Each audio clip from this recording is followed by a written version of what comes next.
Hello students, आज मैं आप लोगों को बीकॉम सेम 3 का जो बिजनेस अकाउंट है उसमें चैप्टर नंबर 2 जो है वैल्यूएशन ऑफ शेयर्स એટલે કે શેરનું મૂલ્યાંકન, उसमें मैं आज आप लोगों को सम नंबर 42 कराने वाली हूँ।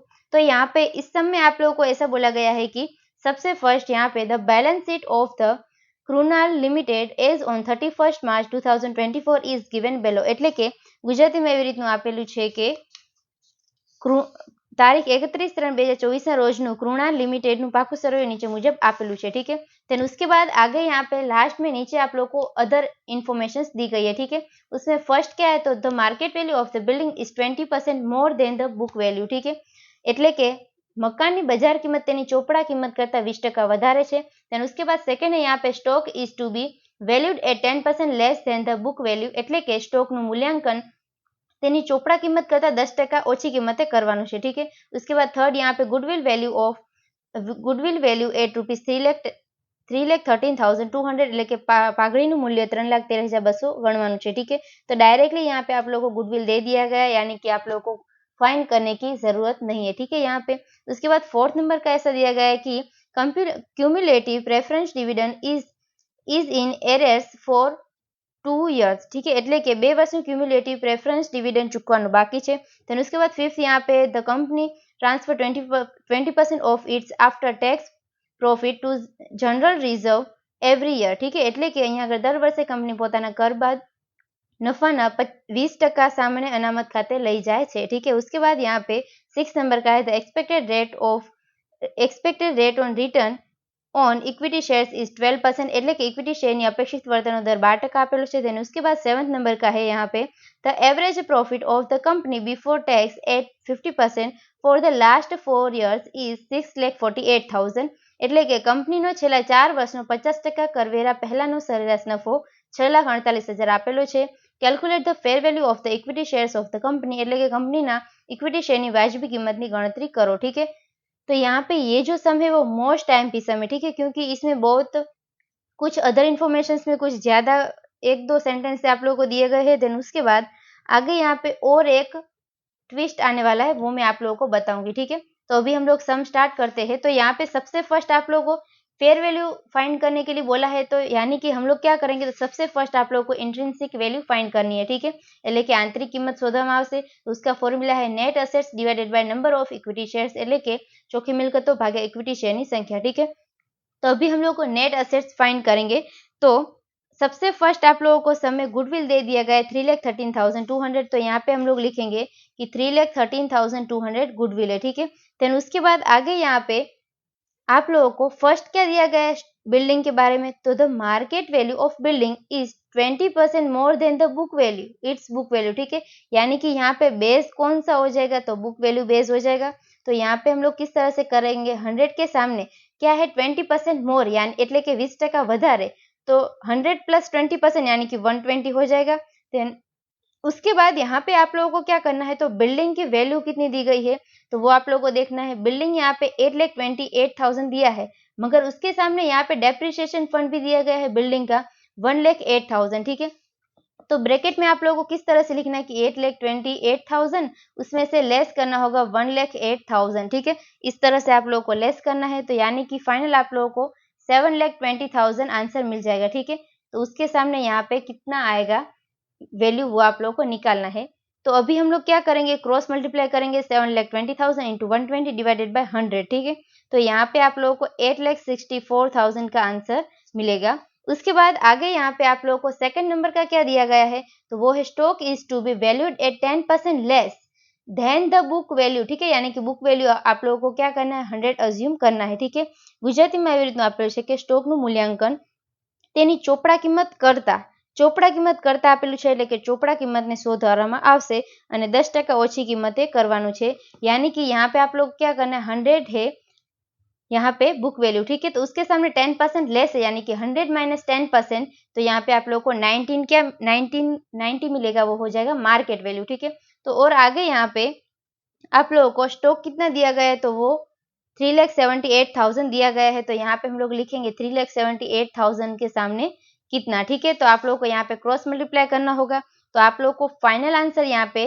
3,40,200 मिल जाएगा। ठीक है, देन उसके बाद आगे हम लोग क्या करेंगे, तो इसमें आप लोगों को कौन कौन सी असेट्स दी गई है, तो बिल्डिंग हो गया, मशीनरी यहाँ पे आप लोगों को कितना दिया गया है 3,78,000, मगर उसके सामने डेप्रिसिएशन फंड कितना है 72,000।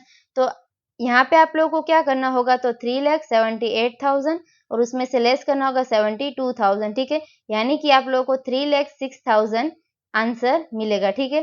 देन उसके बाद आगे यहाँ पे आप लोगों को क्या दिया गया है, तो फर्नीचर है ₹1,62,000 का, ठीक है। तो यहाँ पे हम लोग लिखेंगे 1,62,000 फर्नीचर का। देन उसके बाद यहाँ पे आप लोगों को 10% इन्वेस्टमेंट दिया गया है, ठीक है। अगर यहाँ पे हम लोग ગુડવિલ का वैल्यू फाइंड करते होते, यानी कि वैल्यूएशन ऑफ गुडविल करते होते, પાઘડીનું મૂલ્યાંકન જ્યારે કરીએ तभी आप लोगों को क्या करना है, तो 10% इन्वेस्टमेंट यहाँ पे डायरेक्टली दिया है, ठीक है। मगर ये क्या हो जाता है, नॉन ट्रेडिंग इन्वेस्टमेंट એટલે કે बिन धंधाकीय रोकाण થશે, तो वो हम लोगों को गुडविल में नहीं लेना है, मगर जब भी शेयर का वैल्यूएशन करे तब आप लोगों को कंसिडर करना होगा। એટલે કે बिन धंधाकीय रोकाणो જે છે તે શેરના મૂલ્યાંકનમાં ધ્યાનમાં લેવામાં આવશે, ठीक है। तो यहाँ पे हम लोगों को क्या लिखना होगा, 10% इन्वेस्टमेंट, वो कितना यहाँ पे 1,60,000, एक मिनट, यहाँ पे आप लोगों को 1,62,000 तो ऑलरेडी दिया है, मगर यहाँ पे ब्रेकेट में क्या दिया गया है कि मार्केट वैल्यू ₹2,16,000, ठीक है। એટલે કે બજાર કિંમત 2,16,000 આપેલું છે, तो आप लोगों को मार्केट वैल्यू ही लिखनी होगी, ठीक है। तो यहाँ पे हम लोग क्या लिखेंगे 2,16,000, ठीक है। देन उसके बाद आगे यहाँ पे आप लोगों को शेयर्स इन सब्सिडरी कंपनी आपेलू है, गौण कंपनी शेयरो है ₹1,08,000, तो यहाँ पे लिखेंगे 1,08,000। देन उसके बाद आगे यहाँ पे आप लोगों को प्रिलिमिनरी एक्सपेंसेस दिए गए, वो आप लोगों को कंसीडर नहीं करना है। प्राथमिक खर्चो आपेला है जे ध्यान में लेवामां आवशे नहीं। उसके बाद स्टॉक हम लोगों ने ले लिया। देन यहाँ पे डेटर्स दिया गया એટલે કે દેવાદારો આપેલા છે 4,68,000 और उसमें से लेस बेड डेब्ट्स रिजर्व दिया गया है, ठीक है, 18,000 का। तो फाइनल जो 4,50,000 है वो आप लोगों को यहाँ पे कंसीडर करना है, ठीक है। देन उसके बाद आगे यहाँ पे आप लोगों को कैश बैलेंस दिया गया है એટલે કે રોકડ સિલક આપેલી છે, वो कितनी है यहाँ पे 54,000 की, तो आप लोगों को लिखना होगा 54,000, ठीक है। उसके बाद सभी असेट्स का आप लोगों को टोटल यहाँ पे करना होगा, तो यहाँ पे टोटल हो जाएगा 8,13,400, ठीक है। देन उसके बाद इसमें से आप लोगों को लेस करना होगा लायबिलिटीज એટલે કે દેવાઓ બાદ કરવામાં આવશે। तो यहाँ पे लायबिलिटीज में क्या क्या आएगा, तो आगे यहाँ पे इक्विटी और प्रेफरेंस दिया गया है, वो भी हम लोग उसका कुछ भी नहीं करेंगे, ठीक है। और यहाँ पे जनरल रिजर्व जो दिया गया है वो कंसीडर नहीं करते, पीएनएल अकाउंट भी नहीं लेते हैं। देन उसके बाद आता है 7% डिबेंचर, 7% डिबेंचरो 1,80,000 का है, तो यहाँ पे लेस करेंगे 1,80,000, ठीक है। देन उसके बाद आगे यहाँ पे आप लोगों को लॉन्ग टर्म प्रोविजंस में यहाँ पे डेप्रिसिएशन फंड दिया गया है, वो आप लोगों को ध्यान में नहीं लेना है, ठीक है। उसके बाद क्रेडिटर्स दिया गया है એટલે કે લેણદારો આપેલા છે 3,24,000, तो यहाँ पे 3,24,000 आप लोगों को लेस करना है। देन उसके बाद बिल्स पेबल એટલે કે देवी हुंडी આપેલી છે ₹1,26,000, ठीक है। देन उसके बाद लास्ट में यहाँ पे आप लोगों को आउटस्टैंडिंग एक्सपेंसेस दिया गया है એટલે કે चुकववाना बाकी खर्चाओ आपेला है, ठीक है, ₹18,000 के, तो यहाँ पे लेस करना है 18,000, ठीक है। यानी कि आप लोगों को यहाँ पे लाइबिलिटीज का टोटल कितना हो जाएगा, तो 6,48,000 का टोटल आप लोगों को मिल जाएगा, ठीक है। यानी कि नेट असेट्स यहाँ पे क्या हो जाएगा, तो उसमें आप लोगों को क्या करना है, ये जितनी भी हमारी असेट्स है उसमें से लेस करना होगा लाइबिलिटीज, ठीक है। यानी कि 28,13,400 में से लेस करेंगे 6,48,000, तो आप लोगों को यहाँ पे 21,65,400 आंसर मिल जाएगा, ठीक है। उसमें से अभी आप लोगों को आगे लेस क्या करना होगा, तो प्रेफरेंस शेयर कैपिटल, ठीक है, એટલે કે प्रेफरेंस शेयर मूडी। तो यहाँ पे आप लोगों को प्रेफरेंस शेयर कैपिटल कितना दिया गया है, तो वो है 3,60,000, ठीक है। तो यहाँ पे आप लोगों को लेस करना होगा 3,60,000, तो आगे आप लोगों को यहाँ पे 18,05,400 आंसर मिल जाएगा, ठीक है। देन उसके बाद इसमें से लेस क्या करना होगा, तो प्रेफरेंस शेयर डिविडेंड जो नॉन पेड है, ठीक है। यहाँ पे क्यूमुलेटिव प्रेफरेंस शेयर जो आप लोगों को इन्फॉर्मेशन में दिया गया है कि cumulative preference dividend is in arrears for 2 years, यानी कि 2 ईयर का यहाँ पे पे करना बाकी है डिविडेंड प्रेफरेंस शेयर का, ठीक है। तो यहाँ पे कितना है 3,60,000 और इंटू 12% आप लोगों को करना होगा, तो आप लोगों को 1 ईयर का मिलेगा और इंटू 2 हम लोग करेंगे तो 2 ईयर का यहाँ पे प्रेफरेंस शेयर कैपिटल का डिविडेंड मिल जाएगा, ठीक है। तो यानी कि टोटल आप लोगों को 86,400 मिल जाएगा। किस तरह से, तो 3,60,000 इंटू 12% करना हो और इंटू 2 करना है, क्योंकि यहाँ पे 2 ईयर का दिया है इसीलिए, ठीक है। तो यहाँ पे फाइनल आप लोगों को नेट एसेट्स कितना मिलेगा 17,19,000, ठीक है।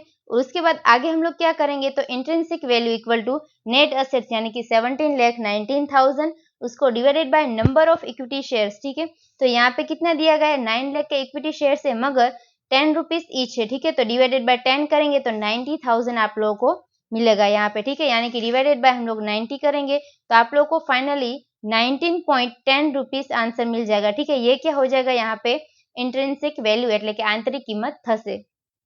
उसके बाद सेकंड नंबर का यहाँ पे आता है यील्ड वैल्यू એટલે કે बजार कीमत।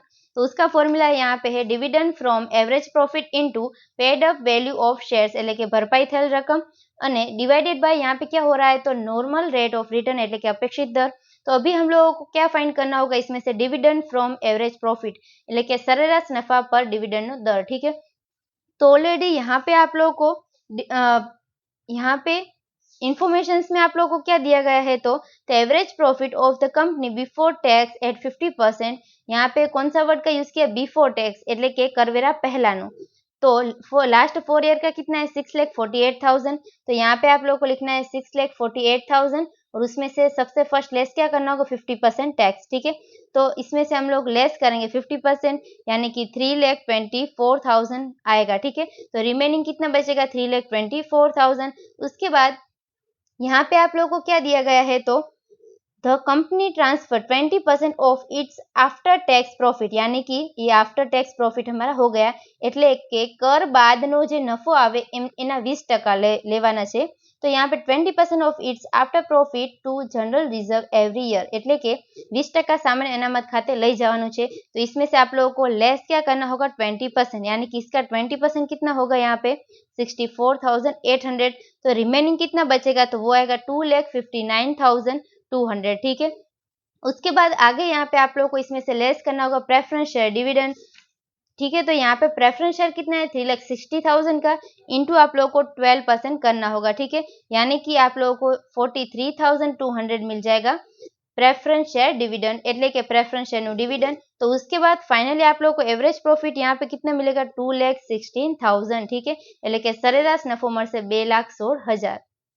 तो अभी यहाँ पे एवरेज प्रॉफिट के ऊपर डिविडेंड का रेट कितना होगा, तो अभी हम लोगों को किस तरह से वो फाइंड करना है। तो आप लोगों को यहाँ पे कितना दिया गया है, इक्विटी शेयर कैपिटल, तो वो रुपीज है 9 लाख। ठीक है, तो हम लोग किस तरह से अज्यूम करेंगे कि यहाँ पे 9 लाख जो है वो 100% के हिसाब से है। तो अभी हम लोग को एवरेज प्रॉफिट कितना मिला, 2,16,000। ठीक है, तो उसके सामने कितना, तो आप लोगों को क्रॉस मल्टीप्लाई करना है। तो आप लोगों को यहाँ पे 24% आंसर मिल जाएगा। ठीक है, उसके बाद यील्ड वैल्यू की फॉर्मूला क्या है, तो यहाँ पे डिविडेंड हमारा कितना है 24% इंटू पेड अप वैल्यू कितनी है, तो यहाँ पे आप लोगों को पेड अप वैल्यू 10 दिया गया है। ठीक है, 10 रुपीज ईच।